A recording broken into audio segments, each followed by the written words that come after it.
If you were not in here last quarter and you need a little review to get what's going on as you move into the New Testament time frame, what happened in the years of silence period there. I've got slides, copies of slides from Steve's last lesson. So if you want one of these, grab it. I got about a dozen of them here. It's not one for everybody, but some of you were here last time already. So if these will be of any use to you, you want one of them, take one as they go around, grab it, and you can read that. It kind of tells you about the Herodians and Samaritans and all the things that's happening about this time as we get into that. Now, books for this class. Okay. How many's in here? Jeremy County? Okay, well, I got 21 books or something, I think. So we got some husband and wives. I'm going to have to share. I'll make some more. This is not your typical fill-in-the-blank type book, like we've used so much in the past, and what I've done in the past. And part of the curriculum revision stuff we're doing, we talked about, okay, let's challenge. Let's put more into it and make things more challenging. So these questions here are like 4 questions per lesson, but they're deeper thought questions, think about it type things. And we'll try to talk. I hope every class to leave a little time at the end so we can talk about some of these questions in here with that. So, but there's a lesson plan thing in the front there, syllabus. So we'll read the text for each lesson and you keep up with that.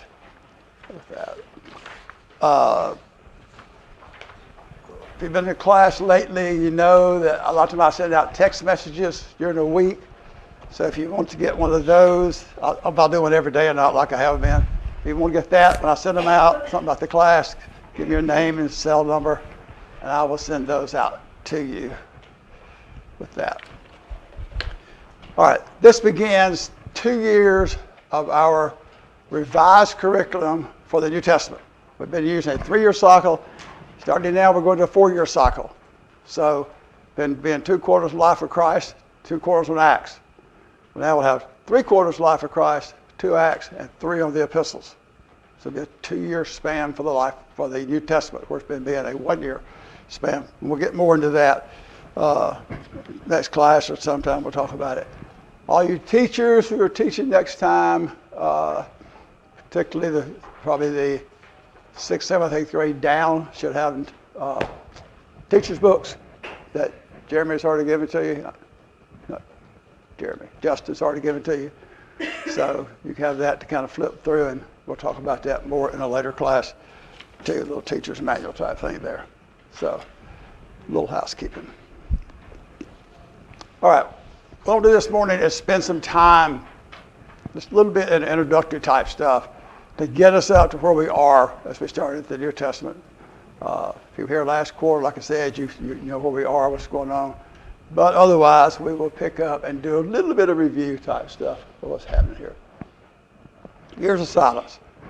It's been about 400 years since God has spoken to any of the people in any kind of recorded message that we have. The last prophet, Malachi, wrote in this book in around 430, 432 BC. So we got a 400-year span now that there's a famine. There's no word coming from God.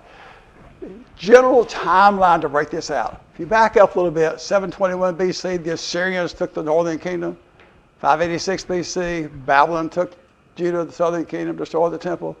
Well, what happened after that then? Okay, well, the Medo-Persian combined forces defeated Babylon. So as the Malachi ends and the Old Testament ends, you've got about another 100 years of the Persians in reign and control. Then Alexander the Great comes in from the Greeks. Of course, he didn't last that long, but his generals, the 4 generals, and then particularly the Seleucids in Syria and the Ptolemies in Egypt, followed after that. So you got about 100 years of Greek influence there. And then you got the Maccabees, that are the revolts and the uprisings, and that lasted generally 100 years. And then you got about 100 years where Rome is starting to rise and come into power. Herod actually comes in 37 BC into Judea.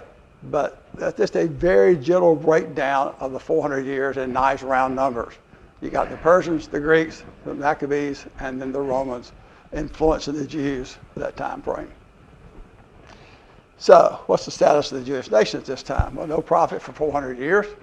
So, imagine things, they've been through a lot of turmoil, they've been through a lot of harassment with all the different powers that have pulled at them for a long time there. So what's going on there? Now the Romans are there, actual Roman occupation. Roman soldiers are there in Palestine, in that area there. Herod the Great, like I said, came in 737 BC and was actually made the king of the Jews, the king over Judea. So he started his new temple construction in 20 BC, taking Zerubbabel's temple and massively enhancing it. Of course, he's a big builder, a lot of other stuff too.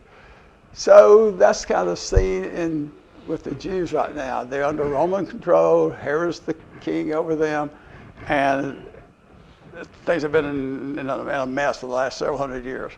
They are very corruptly following the law of Moses. They would tell you they are, but the high priest is not descendant of Aaron type series like it should be. The Romans appointed the high priest. So things are very mixed up from that standpoint. We got several groups we'll see that came up during the intertestamental period here. That's on that paper I passed out a while ago. Pharisees, you know about them. They're the pious ones. They're the ones that very strictly supposedly follow the law and put the hedges around it, the traditions as they start binding on people. So we'll talk about them. The Sadducees, they are the ones that are in love with Rome. They have their allegiance to Rome. Rome points the high priest. The high priest is a Sadducee. Might recognize that, the political structure going on here. Don't believe in the resurrection, the other things that wouldn't know about them. Herodians, friends of Herod, for that. The Zealots, who are the Zealots? Basically the domestic terrorists of the time. Yeah, right. They're the ones that any good Romans are dead Roman, basically. I mean, they're the ones that's totally opposed to Rome. They want to overthrow Rome. So they're causing all kind of trouble. And the Essenes are the ones who live down along the Dead Sea. The Dead Sea Scrolls come from them. Scribes, of course, the lawyers, the ones who know the law from that. And the tax collectors. And we're running into them lots of times here. Now, two of these groups had an apostle from them. Which two? Simon the Zealot. What's his attitude toward Rome? Zealots? They don't like Rome, right? Well, what's Matthew doing? Collecting tax for Rome. Okay? So, two apostles here that strange there. So, let's get a few verses that kind of focus our minds on Christ and who he is a little bit here. And we can do a lot of these, but we'll kind of hurry through some of these. From Colossians. By him all things were created, heaven and earth. He was before all things. So now what are we doing? We're dating Christ not to his birth here, but back prior even to creation. So think about that. Christ suffered for us, leaving us an example.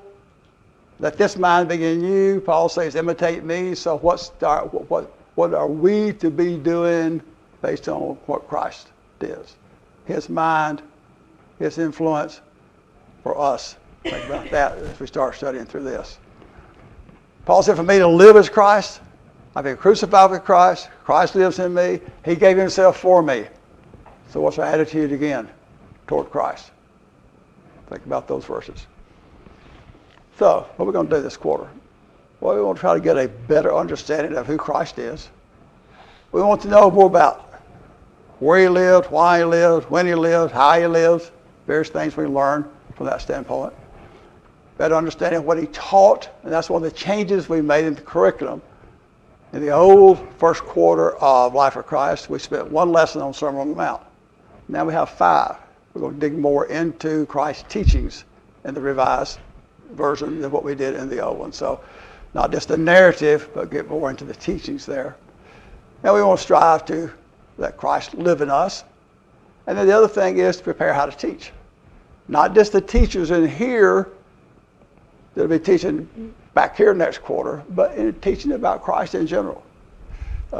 Jeanette Hope came up to me just a minute ago and said, have you got and she mentioned the old lesson I'd done a long time ago. Have you got that lesson? I got a neighbor that's interested in studying and learning. Well, this is what this is for. To help us be able to teach things like that. All right, a few prophecies. Now, we'll have some classes later on, not this quarter, but next 2 quarters, digging into the prophecies about Christ. But let's go back and kind of get a little running start here on prophecies. All the way back to Genesis chapter 3. God speaking to the serpent, but image be between you and the woman, between your seed and her seed. He'll bruise your head, but you'll bruise his heel. In Galatians 4, fullness of time had come, he sent forth his son, born of a woman. Stay back there. And then go to Hebrews chapter 2, and Christ came. He's going to destroy him at power of death. That is the devil. He's going to crush the devil. So prophecy is going all the way back to Genesis. We're going to see fulfilled as we go through this thing here. Promises to Abraham in Genesis chapter 12.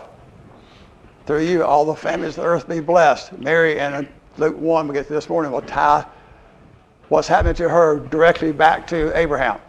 So we'll see that a little later on in the class this morning. See Abraham again. Seed of Abraham being Christ. Come from the tribe of Judah, Genesis 49:10. We talked about that a lot in the past. And the one I always say, you got to know, you got to know, got to know. 2 Samuel 7, you got to know 2 Samuel 7. The prophecies there, the promises made to David. David wanted to build the temple, and God said, no, I'm going to build you a kingdom that will last forever through your throne. So, be born in Bethlehem of Judea, Micah 5:2. So just a few of the prophecies there. Born of a virgin, Isaiah 7:14. Yeah. And he'd be introduced by John, and we'll get that this morning to come into play. Back to Isaiah and Malachi both from this one. So, 7 periods of the life of Christ. 7 periods we break the life of Christ into. Here's a preparation. 30 years. The first 30 years of his life, up to the time he was baptized by John. We don't know a lot about it, particularly for the gap between age 12 and age 30. But this is the time, this term of the years of preparation. Beginning of his ministry, when things are getting started, you can break this into a lot of ways. I'm going to give you some general time frames again to make it easy. So you got 6 months here. You got 18 months in the great Galilean ministry. You got 6 months again in the period of retirement and 6 months in the close of ministry. Making up roughly 3 years of Christ's time on earth. Again, round numbers, an easy way to remember. And then, of course, the last week. And in the revised schedule, the whole 3rd quarter of the life of Christ picks up with this last week. A lot of emphasis on that. And then the resurrection and exaltation, 40 days. So if you don't know these, figure out you some way to remember these 7 periods. Okay? All right, breaking the silence. Amos 8:11. There'll be a famine. I'm hearing the word of the Lord. They seek it, they can't find it. God, I'm not going to be speaking to you anymore. We're going to break that silence this morning. The 4 gospel writers, just a little quick blip about them. Matthew, a Jew, tax collector, we mentioned that already, collected taxes for the Romans. One of the apostles, wrote the book of Matthew. Mark, young preacher, relative of Barnabas, traveled with Paul, known by Peter. So Mark may have gotten some of his information. Luke was a Gentile, called a Gentile writing in the New Testament we know of. A doctor, traveled a lot with Paul on his missionary journeys. Also wrote the book of Acts. John, fisherman, partnered with his brother, James and John, also partners with Peter and Andrew, and another one of the apostles who wrote before. But who did they write to? Matthew's written primarily to the Jews, emphasizing the kingship, messiahship of Christ. Mark, different audience, probably to Romans, the shortest of the Gospels. Luke is written to an individual, excellent Theophilus, we'll get into that this morning. showing the compassion, forgiving side of Jesus. That. And John was written later than all the rest of them, and to an entirely different approach. You got the Matthew, Mark, and Luke. We term the Synoptic Gospels because they're written more of the chronology. If you look at the book of John, John 12 finishes up the public ministry of Christ, so about half the book. And then the rest of it's with him and his dialogue with his apostles and the crucifixion, etc. So, the book of John takes. Let's look at Luke chapter 1. Luke chapter 1.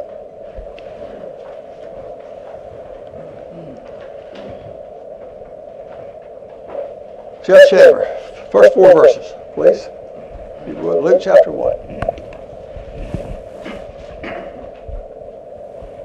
Inasmuch as many have taken in hand to set in order a narrative of those things which have been fulfilled among us, just as those who from the beginning were eyewitnesses and ministers of the word delivered them to us, it seemed good to me also, having had perfect understanding of all things from the very first, to write to you an orderly account, most excellent Theophilus, that you may know the certainty of those things in which you were instructed. Okay, what do we learn from this? Well, Luke says, I'm writing you a narrative. I'm writing things in an orderly fashion for you, so that when you read it, you can understand it. So it's like reading a novel or a book, if I put it that way. Just read through it, and I'm going to give you an orderly event accurately from eyewitnesses of what's happened. So as you start reading through the book of Luke, just start reading through it like this is an orderly revealing of what Luke knew from eyewitnesses about Christ. Okay? So I'm relating to you a story, the events that occurred there, he says. He's writing to the most excellent Theophilus. Could be a title, or it could be an individual person. Most excellent would indicate he was maybe some kind of position of authority. When you get to the book of Acts, he's writing to Theophilus. He leaves out the word most excellent. He's writing to O Theophilus. So maybe there's some speculation that he was in office when he wrote Luke and not in office when he wrote Acts. It had been that way. He said, I want you to know for sure the details. Look what he said. Those who from the beginning were eyewitnesses to the ministers of the word delivered them to us. It seemed good to me. I also have a perfect understanding where I have taught the eyewitnesses. I know what's there, and I've tried to put them out to you in a nice, orderly fashion so you can understand them. Okay? Other thoughts in the first 4 verses? Yes? Well, in reading this introduction, Luke's really introducing the Greekness of this book and the idea that we're going to rely on eyewitnesses.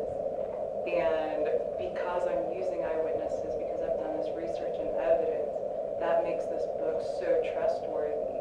And it matches so beautifully the Greek histories of the period, where the historians always are introducing their books by, I've done the research, I've met the witnesses, you can trust what I'm about to say. So the situatedness of this book is just fascinating. Yeah.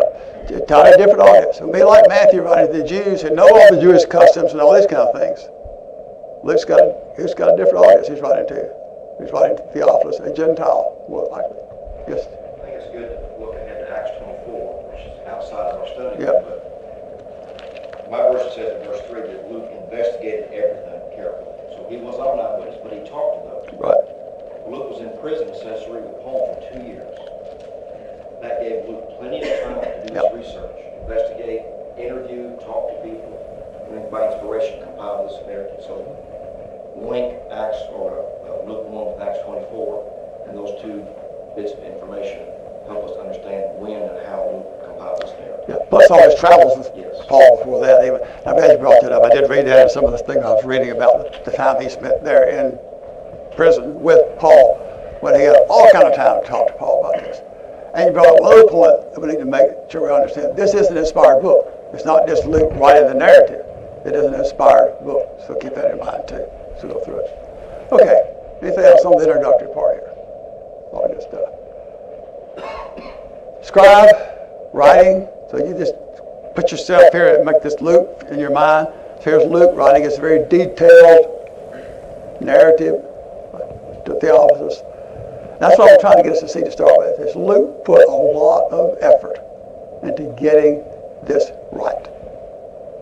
I know the Holy Spirit's behind it and inspired it, but still Luke's put a lot of effort in trying to write exactly what should be written here. Okay. All right, birth of John. Just a little quick overview. Be filled with the Holy Spirit from his womb, be a Nazarite, miss no drinking strong drink, no cut his hair, no touching dead bodies, the things that goes along with a Nazarite type vow. That. And his purpose, prepare the way for Christ. So let's dig into the next little section here. That. Zacharias. Zacharias was a priest, and he was at the temple. His time to be there, serving in the temple. And by law, it was his turn to offer incense. Now, we'll set the stage for this one versus what's going to happen to Mary a little later on. So get the two very distinct differences in your minds as we go through them here. So Zacharias is in the temple. He's there beside the altar, offering incense on the altar inside the temple. What's happening outside? People outside are, wait a minute, wake up. Have you read it yet? What are they doing outside? They're outside praying, okay? All the people are outside praying, so they're praying outside. Zacharias goes in, makes the offering, and they expect him to come back out at some reasonable amount of time. Okay. So while he's there, angel appears to him. It's Gabriel. And he said, I got a message for you. Now, what do we know? A little fact got stuck in between there. Oh, they're old. Elizabeth is past beyond the age of childbearing. She has had no children. She doesn't expect to have any children. So, it says, your prayers have been heard, and you have a son. I'll tell you some special things about your son. He's got a special purpose. And he goes into all that with Zacharias here. And so what his purpose this son is going to be, he's going to have. And what Zacharias think about this? He said, wait a minute now. I'm old. My wife's old. I don't. He said, I don't understand or I don't believe. What's the right word? I don't believe. We'll find out a little later on reading the text. Okay? He said, I'm sure he didn't understand, but he said, I don't believe this is going to happen. Again, where is he? Where is he? He's in the temple. How's anybody else going to get in the room with him? People are outside praying. He knows this an angel come from God. He's got this message for you. I'm Gabriel. Later on, we find it, a little later in the text, Gabriel says, I came from the very presence of God. Now think about that in a minute. Somebody comes up and talks to you and says, I am Gabriel. I came from the very presence of God with a message for you. Let's go with chills down my back. Zacharias, I got a special message for you. And he didn't believe it. Because of his disbelief, he's going to be mute. That you will not speak until these things happen. So there's going to be a period of time for which Zacharias won't be able to speak because he didn't believe what the angel told him. So this is happening in Jerusalem. Way up to the north in Nazareth. We'll move our next part of the story up there. So we'll come back later on. We'll learn a lot about the territory around Jerusalem, and we'll learn a lot more about the territory around Nazareth. But right now, we're going to move up to Nazareth. Here's a scene. I wish I had a bunch of pictures. I do have some from like 100 years ago or 200 years ago, if you could get all the modern construction out of these pictures so they look more realistic. Take the modern view out, but this is the hill country around Nazareth here. So, the announcement about the birth of Jesus. Here's the overview. Mary's very troubled when the angel appears to her, obviously. We can see with the Holy Spirit, will be the Son of God, and what's her reaction to it? Let your will be done. Let's walk through that. So now Gabriel is sent 6 months later, Zacharias goes back home, and his wife becomes pregnant. So we're now about 6 months later into that. And this angel Gabriel appears to this young lady, a virgin.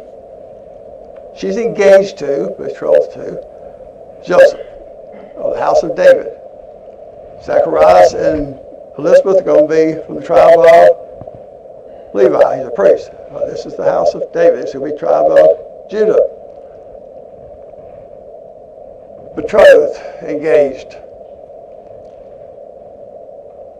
Custom, from what I can read, probably lasted about a year and was very binding. With likely a dowry, a payment had already been made for the bride. And to get out of it, even though the marriage has not been consummated, it's not a marriage yet, it's an engagement period, it took an act of divorce almost to end it. Because it was that legal, that deep, whatever the right word is. Okay.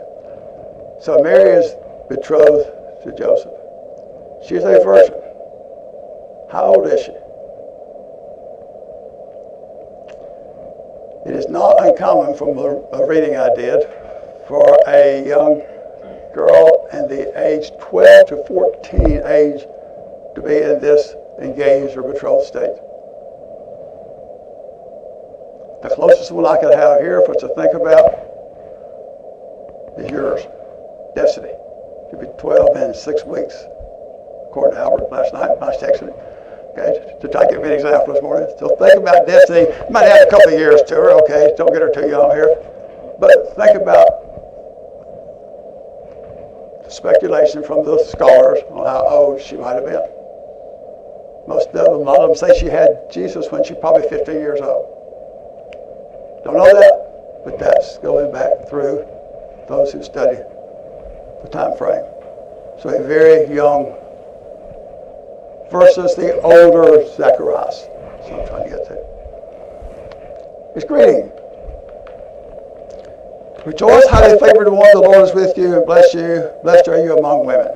We'll talk about that blessed more in a minute. But Mary's troubled. Wouldn't you be? You're there in your home or your house, wherever you are there, and this angel comes into you and greets you with, you're highly favored one. You're blessed among women. Oh, what's about to happen here? Who is this? What's going on? I mean, just the things going through her mind there. Obviously, all of us will be that way. That's what he said. Do not be afraid, Mary, if you have found favor with God. Behold, you will conceive. Oh, wait a minute. I'm not married. Okay. I am, for illustration, I'm 14 years old. Which would not be uncommon to have someone married at that age at that time. Don't be afraid, Mary. You found favor with God.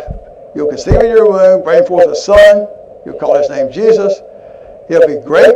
He'll be called the Son of the Highest. See Mary's wheels turning here? Lord God will give him the throne of his father David. He'll reign. He's going to be a king. Reign over the house of Jacob forever, and of his kingdom there be no end. Now soak that in for a minute, if you're married sitting there. You got a baby. God's going to be involved in it. He's going to be a king, and his kingdom's going to never end.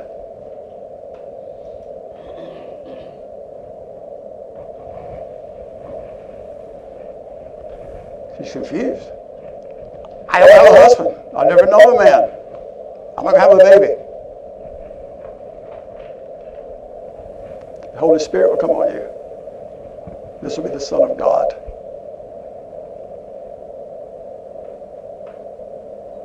Now, Zacharias had a wife. She hadn't had any children, and she's old. You understand that? Mary's confused. It's amazing to me that it's 400 years of silence. So these women and Zacharias had no relatives that had ever had a prophet come to them and tell them something. They just had a scripture. So it makes it more. Yeah. Yeah. God's talking. Nothing to base it on, right? Yep. But didn't the angel quote scripture, or Yeah. refer to it, both to Yeah. Zacharias and Mary? Malachi's been mentioned, Samuel's been mentioned, and they would know the scripture. You would hope that they would, being Hebrews. So maybe to help out a little bit, he tells her about her relative, Elizabeth. Remember Elizabeth, who wasn't going to have any children? Well, she's now 6 months pregnant. So that goes to Mary's mind. And then look what it says in verse 37. For with God, what? Nothing is impossible. I'll flip it around, take the two negatives out. What do you say? For with God, all things are possible. Right. Go way back to Genesis, it's about chapter 18 or so, when angel comes and talks to Abraham and Sarah. And what did he say at that time? Anything's possible with God. Similar type thing. Okay. And this is the gotcha. That's verse 37. Angel speaking. What Mary say in verse 38? 15-year-old girl. Don't know that. Illustration, okay. Keep that in the back of your mind, though. I don't care if it's 20 or 25, still the same point, but think about this young person. Just got told this, that you're going to have a child without knowing a man, by the Holy Spirit, be the Son of God, be a king of the reign forever. And what'd she say? Let's go. Your will be done. Let it be done. Let it be done to me. Let it be done to me according to your word. What you said. All right. Any other thoughts on that? We'll move to the next section. I mean, I'm going to be teaching little ones, so I couldn't go here with this thought that I've been having as you've been talking this morning. But so many things in how this is laid out to begin Christ coming are directly parallel to how we, as receivers of God's word, receive His word. It's given to us by the Holy Spirit. Christ came to Mary by the Holy Spirit. All these things that they just took, Zacharias and Mary, and they just believed it, and they took it, and they said, your will be done, right? I mean, and there was some doubt in there by Zacharias. Yeah, sure. There's just some great parallel in how we should receive God's word. It was given to us. It's a gift. We should take it and receive it. And there is just a parallel there, I think, in the older classes that we need to see as we're teaching others or as we're taking in God's word ourselves, that we need to make that parallel. These people were in the same situation as we are as receivers of the promise from Christ. And for them to be confused is understandable, right? Correct. For us to be confused, I don't know if you got this worked in your slides for later or not, but this is a good teaching moment for us and for children, that there's a difference between questioning God and having questions. sure. And it's ironic you brought up Abram and Sarai. Sarai did not believe. But Abram, though he had a question about it as Sure. well, Hebrews tells us that he did not waver in belief. He had questions about it as well. Same situation here. I've got in my Bible underlined verses 20 and verses 45. They look different. Verse 20, the angel tells Zacharias, you did not believe.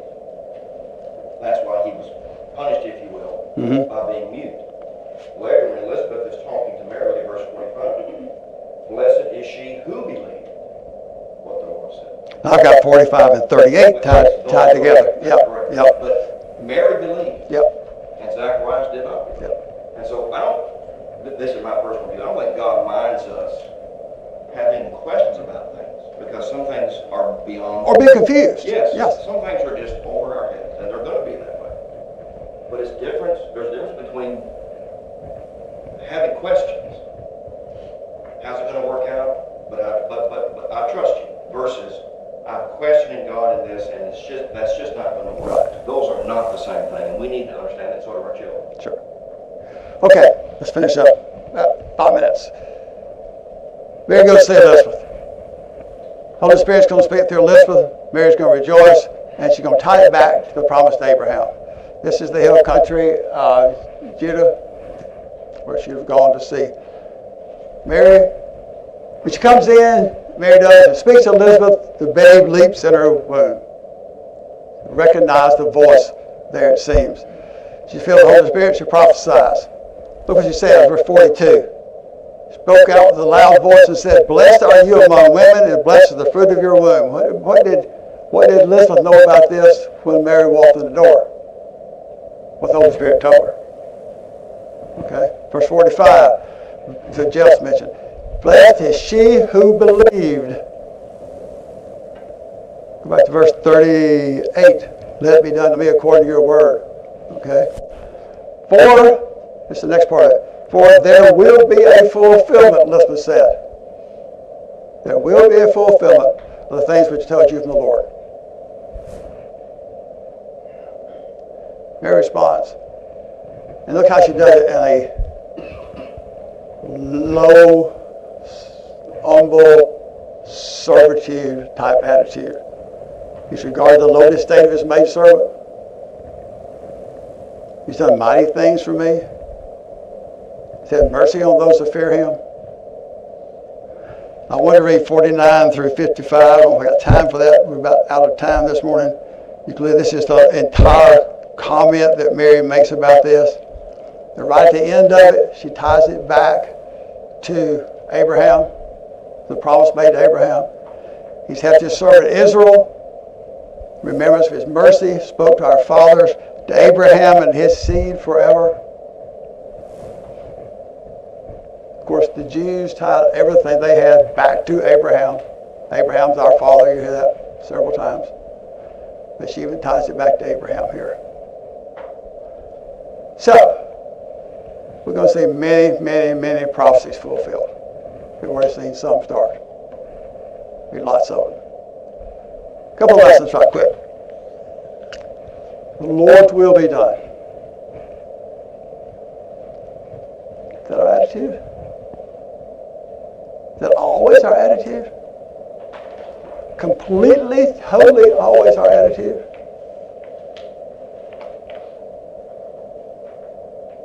Well, I want it up here. I want it done this way up to. Always our attitude? Let it be done to me according to your word. What did Jesus say at the end? This is before his birth, about his birth. And we see God's will being done. What did Jesus say at the very end? Before his crucifixion. Your will be done. We've got to ingrain that in us. We've got to ingrain it in our children for teaching. We're all subject to God and his will. Your will be done. In all things.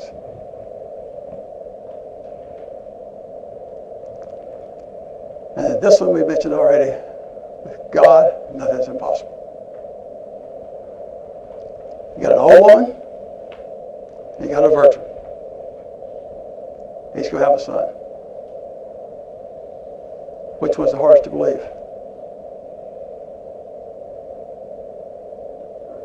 Both. The virgin. Both? Okay. Yep. At least the others were married. Yeah, right. Yeah. Gotta have something. So, here's my question. Do you totally, absolutely, without any doubt, believe the first 5 words of Genesis 1:1? In the beginning, God created. I've had studies with people before, and they say, okay, we got to start at the first. So you go back and read, let me read you the first 5 words. In the beginning, God created. And one young man was telling me, well, I'm kind of an atheist. I don't know if I believe in God or not. If you get past those first 5 words, you got a problem. Okay? So, do you really believe the first 5 words? Now, if you do, you can start building the rest of it. If you can get past those first 5 words, we got a lot of teaching to do. So, do you totally, absolutely believe those first 5 words? What did James say? Ask in faith, nothing doubting. Believe, faith, tie hand in hand. All right, if you got those books, you've got the scriptures for lesson 2 in there. That'll be next Sunday's Wednesday night singing. Look at those questions, write down some answers. I'm going to try to leave time at the end of each period to talk about 1 or 2 of those questions in there. I want you to think about them. They are a little more deeper, they're thought question type things. So, thank you very much.